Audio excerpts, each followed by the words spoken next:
wassalatu wassalamu ala sayyidina Muhammad ibn Abdillah wa ala alihi wa sahbihi wa mawala la hawla wa la quwwata illa billah wa bismillah sabri wa sayyidi wa halul uqdatan min lisani yafqahu qawli raditu billahi rabban wa islami dina wa bi Muhammadin nabiyyi wa rasulah rabbi zidni ilma wa rzuqni rahmah amin ya rabbal alamin. Alhamdulillah, ikhwani wa akhwati rahimani wa rahimakumullah.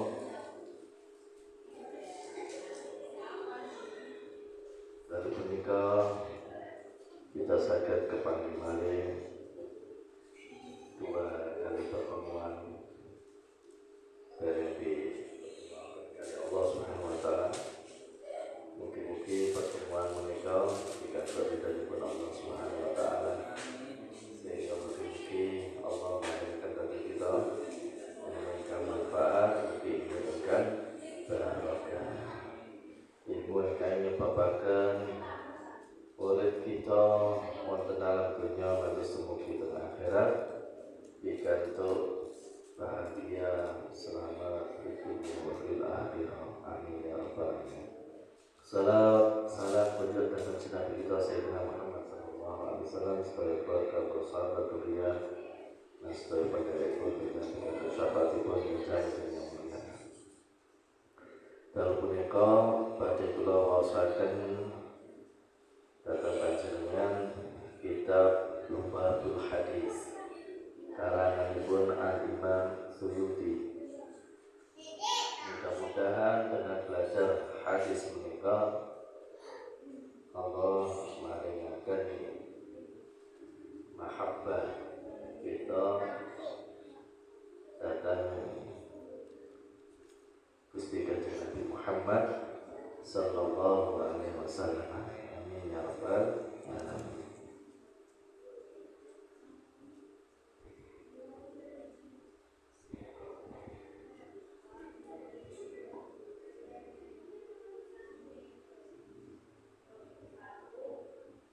Bismillahirrahmanirrahim. Qala musannifu rahimallahu ta'ala wa bi ulumihi wa nafa'ana fid dharain. Fi fadilatil wudu'i, ing dalem nerangaken keutamaane wudu. Jadi di dalam bab wudu itu mempunyai keutamaan fadilah ingkang ageng. Menawi piyambak kita ngatosaken keutamaan menika, maka badhe pinaringan kalugram ingkang ageng ingkang mengke bentenaken sama-sama wudhunya, tetapi anugerah yang Allah Subhanahu wa taala berikan kepada kita itu tidak sama. Ketika seseorang ini memperhatikan hadis Nabi ini dengan penuh perhatian dan kemudian berusaha untuk mengamalkan semampu dan sekuat tenaga. Takwa mas tataqu. Bertakwalah kepada Allah semampu kalian. Dalam arti semampu kalian itu setelah berusaha, setelah dilakukan, setelah diamalkan. Kalau dituntut untuk persis seperti yang telah dicontohkan Rasulullah kan, nah, makanya mastatatu sak mampu angel ya, persis kali kanjeng Nabi niku aja persis kali kanjeng Nabi, kon persis gurune durung tentu iso angel nggih. Ya benar. Hadis yang pertama diceritakan kalau Nabi sallallahu alaihi wasallam man tawadda'a li salati fa ahsana al-wudu'a thumma qama ila salati fa innahu yakhruju min khati'atihi ka yawmin waladatuhu ummuhu. Sinten tiyang ingkang wudu li salati, wudu'e niki krana salat. Wudu itu kan ada yang bukan karena salat. Misalkan ana wong mutawamatu wudu, melanggengkan apa? Wudu. Setiap batal wudu kayak niki wae kula wudu bukan karena sholat, karena batal saja kemudian wudu. Bukan karena sholat. Misalkan wudu karena bepergian, karena dia menjaga apa? Wudu Nah ini wudhunya lisolat, wudhunya karena sholat. Fa ahsanal wudhu, lalu dia membaguskan wudhu. Maksudnya membaguskan wudhu niku bi an ra'a syurutahu wa furudahu wa adabahu, yaitu menjaga syarat-syaratnya dan fardu-fardunya serta adab-adabnya wudhu.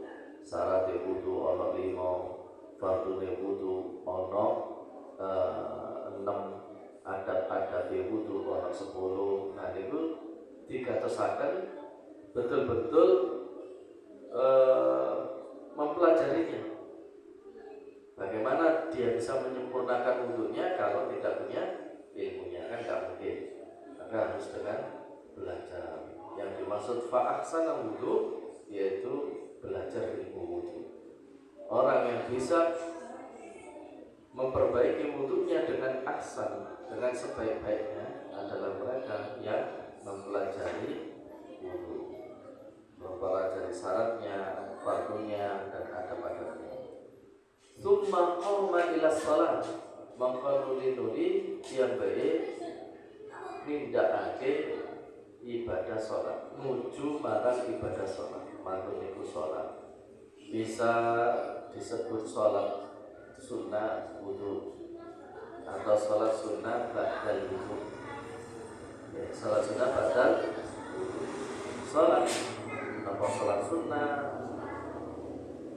wudu, apa sholat sunnah tahiyat masjid, apa sholat sunnah rawatib, atau seumpamanya langsung sholat fardu seumpamanya. Tidak dijelaskan oleh Rasul apakah sholat wajib atau sholat sunat. Yang penting ilas sholat, ilas sholat. Fa innahu yakhruju min khati'atihi, menawi tiyang menika sampun nyempurnakaken wudune lajeng kali jumenengaken ibadah sholat, maka Allah mengeluarkan khati'atihi, dosa-dosanya, kayaumin waladat umum, sebagaimana ketika dia dikeluarkan dari rahim ibunya, yaitu ketika masih bayi. Anak bayi yang baru dilahirkan dari ibu itu kan alal fitrah, kullu mauludin yulad alal fitrah. Setiap bayi yang dilahirkan dari perut ibunya itu alal fitrah. Alal fitrah itu orang yang belum terkena syariat. Fitrah itu kan gak ada zaman, fitrah itu kan zaman yang belum ada syariat. Makanya dia tidak ada syariat. Kalau tidak ada syariat berarti tidak mempunyai dosa, walaupun melakukan kesalahan seumpamanya, walaupun melakukan kesalahan, tetapi fitrah, maka dia tidak punya dosa. Fa innahu lam yabqa minhu syai'un min dhunubihi as-saghirah. Dijelaskan kali Imam Nawawi hadis menikah. Jadi yang dimaksud seperti anak yang baru dilahirkan dari rahim ibunya itu sama sekali dia tidak memiliki dosa, kata Imam Nawawi. Fa innahu lam yabqa minhu syai'un min dhunubihi, sama sekali tidak memiliki dosa. Dan dosa-dosa yang disebut di sini adalah dosa-dosa shaghirah, dosa-dosa yang kecil. Adapun yang dosa-dosa besar tidak bisa dihapus dengan wudu, dan terus ya dengan taubat.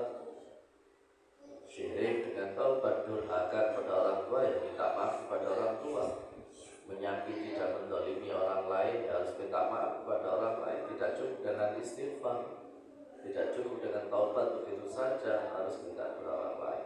Itu dosa-dosa besar. Mencuri itu termasuk dosa besar, maka harus dengan taubat dan tidak mengulangi lagi. Menipu itu juga termasuk dosa besar, maka berhenti, bertaubat dan tidak mengulangi lagi. Minum khamr itu termasuk dosa besar, berhenti, bertaubat dan tidak mengulangi lagi. Itu caranya mendapatkan ampunan dari dosa-dosa besar. Tidak cukup mengamalkan dengan amalan-amalan saleh yang lain.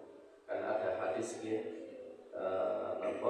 ittaqillaha haitsu ma kunta wa atbi'is sayyi'atal hasanata tamhuha.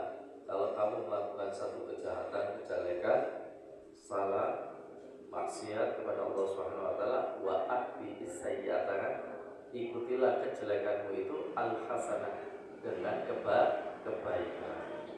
Kamu melakukan kejelekan, dosa, maksiat, maka jangan pernah putus asa untuk selalu melakukan hasanah. Karena melakukan kebaikan itu akan menghapus kejelekan-kejelekan tadi, kan begitu. Nah, wudu itu termasuk hasanah. Ketika orang yang melakukan kejelekan dengan wudu tadi, maka hasanah yang dia lakukan menyebabkan dosa-dosanya diampuni oleh Allah Subhanahu wa ta'ala. Artinya bagaimana? Semakin dia banyak melakukan hasanah, maka semakin bersih dosa-dosanya. Nah, Habib Umar kan sering, seberapapun kamu melakukan dosa, maka jangan pernah bosan untuk melakukan hasanah, melakukan kebaikan. Setelah wudu ada tambahan satu hadis dari Dhahhak, dari Abi Hurairah radhiyallahu anhu annahu qala, bahwasanya sahabat Abu Hurairah dawuh, qala Rasulullah sallallahu alaihi wasallam, Gusti Kanjeng Nabi Muhammad sallallahu alaihi wasallam dawuh, ma min abdin wala imra'atin tawadda'a fasana wudu'a, tidaklah di antara hamba laki-laki dan hamba perempuan, hambanya Allah, tawadda'a yang berwudu fasana wudu, lajeng piyambake niku nyempurnakaken wudu ing kados wau, tsumma qara'a ba'dahu, sasampune wudune rampung piyambake niku maca surat Al-Qadr, inna anzalnahu fi lailatul qadr wa ma adraka ma lailatul qadr, lailatul qadri khairum min alfi syahrin tanazzalul malaikatu warruhu fiha bi'izni rabbihim min kulli amrin salam. Kula biasanya sering madheki teng salam wonten ayat 4 ini. Kula niru Syekh Abdul Qadir Jailani. Kalau Syekh Abdul Qadir Jailani itu berhenti di salam. Padahal kan mestine mingkuli amr kan ngoten nggih. Nah, tapi Syekh Abdul Qadir Jailani mingkuli amrin salam. Padahal teng mriku boten-boten tanda wakaf titik 3 nih, berarti di antara tidak ada. Tapi Syekh Abdul Qadir Jailani itu kalau membaca surat Al-Qadr itu berarti di apa salam, di samis, karena ada sirnya. Kapan-kapan kalau bahas tawon soalnya, kapan-kapan kalau bahas. Jangan derek ngaji pas Ramadan kalau ini, nah, jawabannya sudah ketemu. Jadi kita kalau 10 terakhir di bulan Ramadan di pondok itu selalu ada daurah kajian kita, dari jam 10 sampai jam 12. Wonten sing 14 sampai subuh sampai jam 5, wonten sing jam 2 sampai maghrib. Nah, berikutnya di salam, kemudian diulang lagi salamun ya kata matla'i fajar. Nah, panjenengan setelah selesai wudu baca surat Al-Qadr. Nggih. Baca surat Al-Qadr. Katanya Nabi Muhammad SAW, illa a'tahu wa ta'ala bi kulli harfin minha mi'ata darajat. Tidaklah Allah memberi setiap satu huruf dari surat Al-Qadr 100 derajat. Satu huruf 100 derajat diberikan kepada orang yang membaca surat Al-Qadr setelah wudu. Loh, apa bisa begitu? Ini disebutkan di dalam kitab Riyadhus Shalihin. Yang kedua, wa khalaqallahu ta'ala min kulli qatratin qatarat min wudu'ihi malakan yastaghfiru lahu ila yaumil qiyamah. Kemudian tetesan wudunya yang menetes, setiap satu tetes itu diciptakan Allah satu malaikat yang fungsinya malaikat ini memintakan ampun dengan membaca istighfar untuk orang yang wudu tadi ila yaumil qiyamah, sampai hari kiamat. Nah, ini yang dimaksud ngendikane Rabi'ah al-Adawiyah, istighfaruna yahtaj ila istighfar. Bacaan istighfar kita ini masih butuh istighfar yang lainnya. Apalagi ini yang membaca istighfar malaikat. Kalau malaikat yang membaca istighfar, malaikat itu la ya'sunallah ma amarahu wa yaf'aluna ma yu'maru. Malaikat itu apa yang diperintah Allah selalu dikerjakan, apa yang dilarang selalu ditinggalkan. Enggak makan, enggak mobil, juga tidak tidur. Niku malaikat. Tirakate kaya enggak makan, enggak mobil, enggak turu. Nggih, ditambah mang perintahe napa tidak. Napa sing dilarang nggih boten dilampahi niku malaikat. Ya jos tenan. Mula lek maca istighfar pasti dijabai. Nah, ternyata untuk mendapatkan ampunan dari Allah itu sangat mudah, Pak. Dengan wudu yang ahsan wau. Kemudian selesai membaca surat Al-Qadr, kemudian jangan diandui atau jangan dilap dengan kain atau dengan anduk untuk kita, karena kalau dilap betul saged netes. Padahal setiap tetes dari wudhu kita itu diciptakan satu malaikat. Lah kalau netesnya 2, 3, 4, maka menjadi 4 malaikat. Dan itu pun memintakan istighfar ila yaumil qiyamah kepada orang itu. Oke, makanya madhab Syafi'i makruh orang yang wudhu dilap, dikeringkan dengan kain, makruh. Kalau madhabnya Imam Syafi'i, alasannya niki karena satu tetes dari bekas wudhu kita nika diciptakan Allah satu malaikat yang membacakan istighfar kepada kita ila yaumil qiyamah. Oke, jelas gitu. Dalam satu hadis yang lainnya Rasul sallallahu alaihi wasallam menyebutkan man tawadda'a lis-shalah fa shalla wa kaffara Allahu dzunubahu ma bainahu wa baina salatil ukhra allati taliha. Barang siapa yang wudu karena salat lalu dia salat, kaffara Allahu dzunubahu, maka dosa-dosanya, dosa-dosa yang kecil dilebur sama Allah antara wudu yang satu dengan wudu yang berikutnya.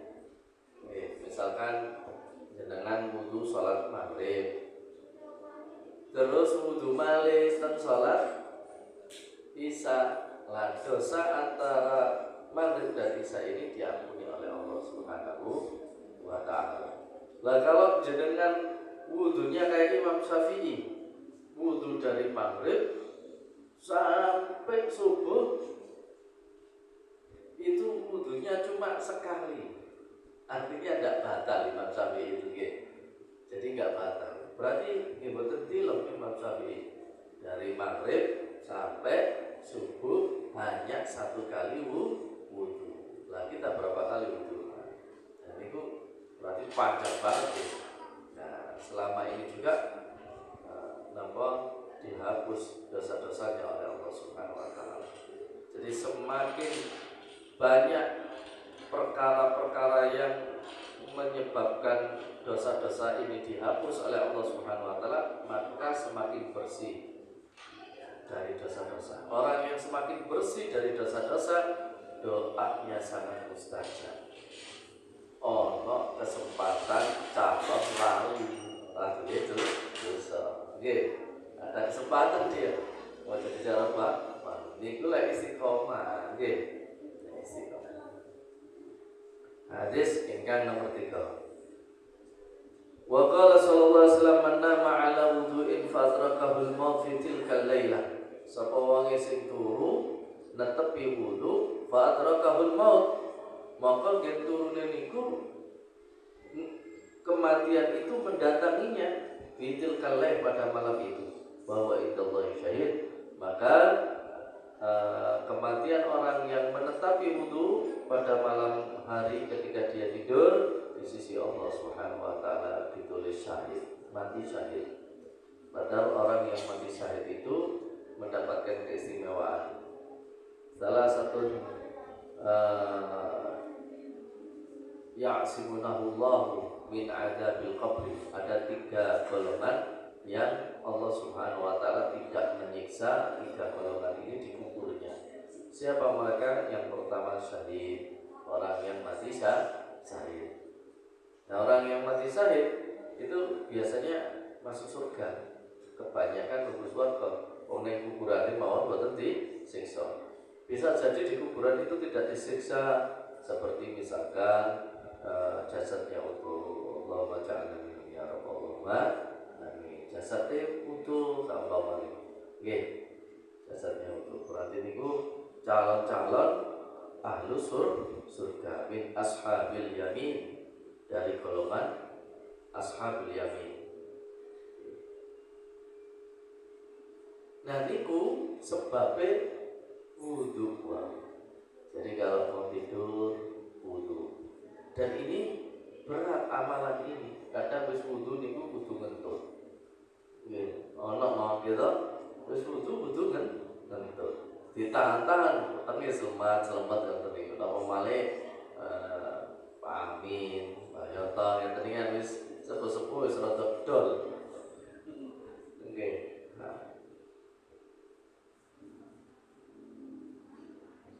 Dalam hadis yang lain, qala sallallahu alaihi wasallam, idza nama al-'abdu ala taharatin urija bi ruhi ila al-'arsy fa kanat ru'yahu shadiqatan. Orang yang tidurnya menetapi wudu tadi, ruhnya itu digenggam oleh Allah, diangkat ke arsy. Dijejerke kali kiraman katibin. Dijejerke kali para malaikat sing tugase bagian nyateti amal-amal sing sae. Didele ana diwan. Diwan itu catatan amal yang baik-baik. Malaikat-malaikat ana ing arsy Allah niku malaikat-malaikat pilihan. Nggih. Di arsy Allah. Malaikat-malaikat kiram. Lah, roh niku didele niku kali Gusti Allah. Saumpamane mimpi wong niki maka mimpinya itu adalah shadiqah, ru'ya shadiqah. Nek cara Ibnu Sirin, Imam Ibnu Sirin, beliau menerjemahkan mimpi itu ada 3. Ada mimpinya ru'ya shadiqah, ada ru'ya shalihah, ada ru'yatul awam. Ru'ya wong awam ini kembali turu ngoten niku.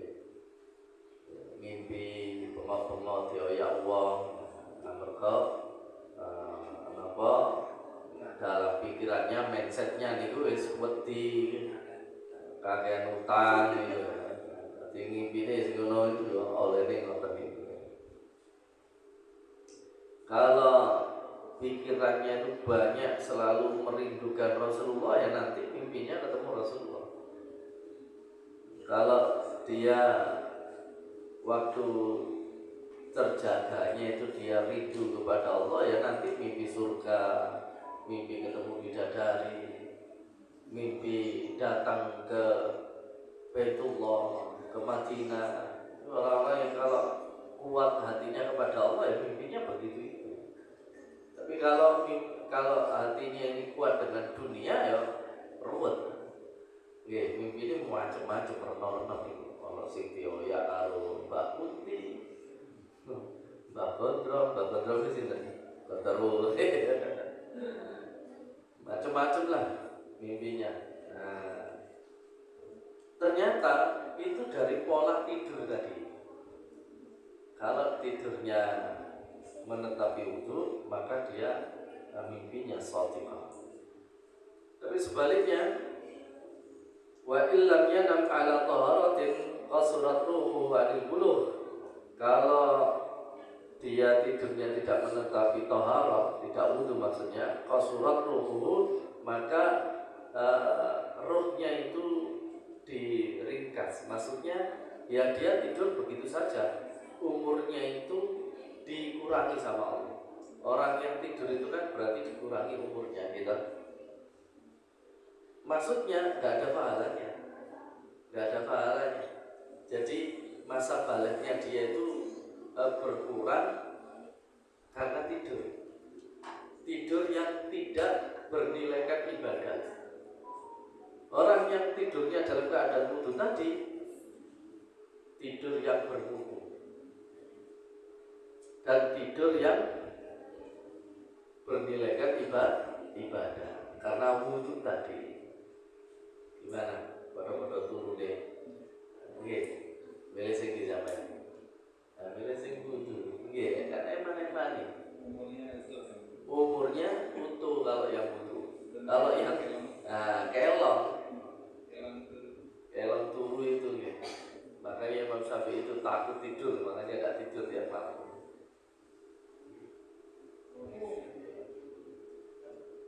Lah kalau mimpi bagaimana? Fatil kal manamat adghasu ahlamin la tusaddaq.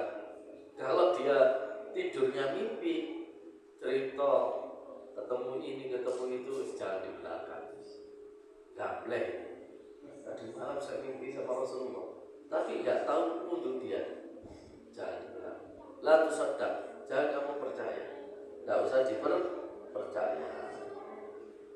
Qala sallallahu alaihi wasallam an-naimu at-tahiru kasa'imil qadim. Tidurnya orang yang dalam keadaan bersuci kasa'imil qadim, seperti orang yang berpuasa siang harinya, al-qaim malam harinya bangun untuk qiyamul lail. Artinya napa? Umurnya tidak berkurang. Kita siangnya puasa, malamnya qiyamul lail, tidak berkurang.